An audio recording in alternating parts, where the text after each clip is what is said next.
سے جدا گانا ہے، ان کا مقام سب سے بلند و بالا ہے، اور ایسا اس لیے ہے کہ نسبت جتنی عظیم ہوتی ہے محفل بھی اتنی عظیم الشان ہو جاتی ہے، کیونکہ ان کا انعقاد نمود و نمائش کے لیے نہیں ہے بلکہ دینی مقاصد و فوائد کے لیے ہے، اللہ کی نسبت پر ہے، رسول اللہ صلی اللہ علیہ وسلم کی نسبت پر ہے، صرف اعلاء کلمت اللہ کے لیے ہے اور اسلام کی سربلندی و سرفرازی کے لیے ہے۔ خوابیدہ احساس بیدار ہوتا ہے، سویا ہوا ضمیر جاگ اٹھتا ہے، غفلت و کاہلی کے دبیز پردے چاک ہو جاتے ہیں۔ کسی شاعر نے کیا ہی خوب کہا ہے، اس بزم میں ہر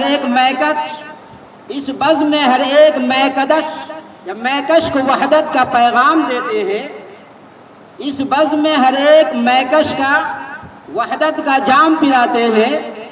پیغام شریعت دیتے ہیں، انداز وفا سکھلاتے ہیں۔ ہاں، علم کے اس میخانے میں پینے سے سرور آ جاتا ہے، اسرار حرم کھل جاتے ہیں اور جینے کا شعور آ جاتا ہے۔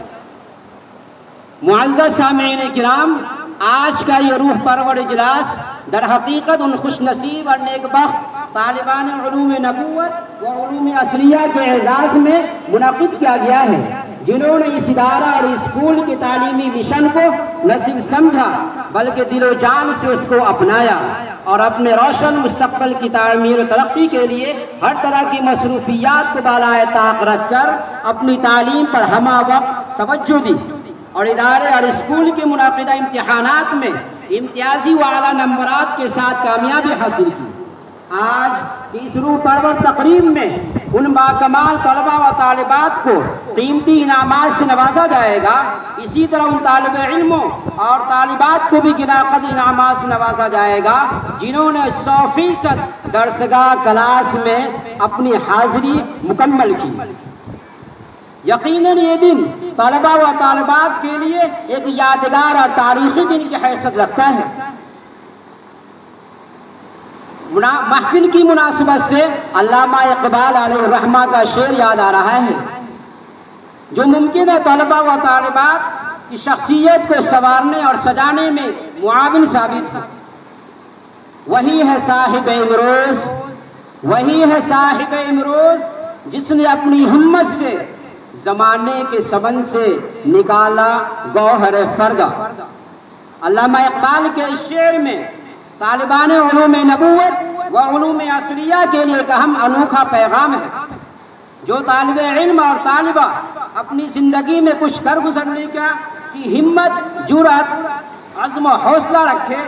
اسے چاہیے کہ آنے والے کل کی تیاری اور منصوبہ بندی آج سے نہیں بلکہ ابھی سے شروع کر دے۔ انشاءاللہ کامیابی و کامرانی اس کے قدم چومے گی، فتح و نصرت اس کا مقدر ہوگی اور وہی وقت کا فاتح اور عہد کا رہنما ثابت ہوگا، بشرطے کہ وہ اپنے آپ کو پہچان لے۔ پھر وہ دن دور نہ ہوگا جس کا منظرنامہ علامہ اقبال علیہ الرحمہ نے اپنی شاعرانہ زبان میں بڑے حسین اور دلکش پیرائے میں یوں کھینچا ہے: اسی دریا سے اڑتی ہے وہ موجے تند جولا، اسی دریا سے اڑتی ہے وہ موجے تند جولا، نہنگوں کے نشیمن جس سے ہوتے ہیں تہو والا۔ دوستو، قبل اس کے کہ میں آپ کے سامنے تقسیم انعامات کا دلکش نظارہ پیش کروں جس کے لیے اجلاس منعقد کیا گیا ہے، میں مناسب سمجھتا ہوں کہ مدرسہ اور اسکول کے چند ہونہار طلباء اور طالبات کو اپنا پرفارمنس کا مظاہرہ کرنے کے لیے حاضر اسٹیج کروں۔ خلاصہ کلام یہ ہے کہ آج کا یہ پروگرام بہت دلچسپ اور رنگا رنگ ہے۔ اس میں آپ کو پرمغز اور ولولہ انگیز اور معلومات سے بھرپور اردو، عربی، انگریزی، ہندی تقریریں ملیں گی، نیز بہترین نعتیں اور نظمیں ہم آپ کے دل و دماغ کو راحت و فرحت اور روح کی تسکین کا سامان فراہم کریں گی۔ آخر میں حضرت ناظم صاحب اور آئے ہوئے مہمانان اعظام اور صدر محترم کے مواعظ حسنہ سے ہم آپ مستفید ہوں گے۔ سامعین کرام، اب اس پروگرام کو کامیابی کے ساتھ اختتام تک پہنچانے کے لیے ہمیں آپ کی ضرورت ہے، آپ کی تعاون کی ضرورت ہے۔ ہمیں یقین ہے کہ ہم آپ کے تعاون کے بغیر خیر و خوبی اور کامیابی کے ساتھ اس پروگرام کو نہیں چلا سکیں گے۔ ہم آپ سے امید کرتے ہیں کہ آپ ہمیں اپنا ہمہ جہتی تعاون پیش کر کے آج کے اس اجلاس کو کامیاب بنائیں گے۔